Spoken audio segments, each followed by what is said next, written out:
श्री सद्गुरु साईनाथाय नमः। मैं हेमाड़ पंत, वही जिसने बाबा की कृपा से यह सच्चरित लिखा। आज हम 5वें अध्याय के उस मोड़ पर हैं जहां बाबा का शिरडी में पुनरागमन हुआ। बाबा कुछ समय के लिए शिरडी से गुप्त हो गए थे, लेकिन फिर वे चांद पाटिल की बारात के साथ वापस आए। ये कहानी शुरू होती है औरंगाबाद जिले के सिंदोन बिंदोन जंगल से, जहां धुप गांव के चांद पाटिल की घोड़ी खो गई थी। बिजली!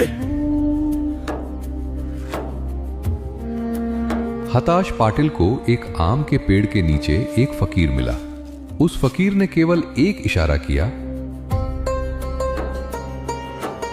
जा नाले के पास देख लें। और पाटिल को उनकी खोई हुई घोड़ी नाले के पास मिल गई। लेकिन चमत्कार अभी बाकी था। फकीर ने चिलम पीने की तैयारी की। आग नहीं थी तो उन्होंने चिमटा जमीन पर मारा और जलता हुआ अंगारा बाहर निकाल लिया। कपड़ा गीला करने के लिए पानी नहीं था तो सटका जमीन पर मारा और पानी की धार फूट पड़ी। ये देखकर चांद पाटिल समझ गए कि ये कोई साधारण इंसान नहीं, बल्कि एक अवलिया है। चांद पाटिल के घर शादी थी और बारात शिरडी आई। उस बारात की गाड़ियों के साथ वो फकीर भी वापस आया। बारात खंडोबा के मंदिर के पास रुकी। जैसे ही बारात खंडोबा मंदिर के पास पहुंची, मंदिर के पुजारी महालसापति की नजर उन पर पड़ी। उनके मुख से अनायास ही निकल पड़ा, या साईं, आओ साईं। बस उसी पल से वह फकीर साईं बाबा बन गया। उससे पहले कोई नहीं जानता था कि उनका नाम क्या है, वे हिंदू हैं या मुस्लिम। बड़े बड़े संत जैसे गंगागीर और आनंदनाथ उन्हें देखते ही पहचान गए थे। उन्होंने कहा था, ये कोई साधारण इंसान नहीं, ये तो हीरा है, मिट्टी में पड़ा हुआ हीरा। लेकिन बाबा को अभी हमें एक और सीख देनी थी, अहंकार और मोह के त्याग की। एक बार बाबा की मोहिद्दीन तंबोली के साथ कुश्ती हुई और बाबा वो कुश्ती हार गए। उस हार के बाद बाबा ने अपने शरीर का मोह त्याग दिया। उन्होंने अपनी वेशभूषा बदल दी।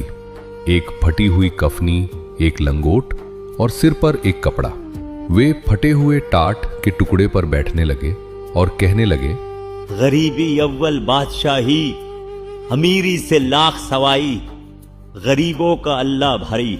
अब उनका दरबार वही मस्जिद की 2 दीवारें थी और साथ ही थी उनकी धूनी। और अंत में वो चमत्कार जिसने पूरे शिरडी को हिला दिया। बाबा को दिए जलाने का बहुत शौक था। एक दिन बनियों ने तेल देने से मना कर दिया और सोचा कि आज फकीर अंधेरे में रहेगा। लेकिन श्री साई को कौन रोक सकता है। बाबा ने अपने टमरेल में थोड़ा सा तेल बचा था, उसमें पानी मिलाया और उसे पी लिया।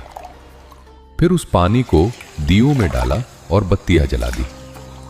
देखते ही देखते तेल नहीं, पानी से दिए जल उठे और वे पूरी रात जलते रहे। झूठ बोलने वाले बनिए शर्मिंदा हो गए, लेकिन बाबा ने किसी को नहीं डांटा। अध्याय 5 हमें बताता है कि श्री साईं बाबा न हिंदू हैं न मुसलमान। वे वो ज्योति हैं जो पानी से भी जल सकती है।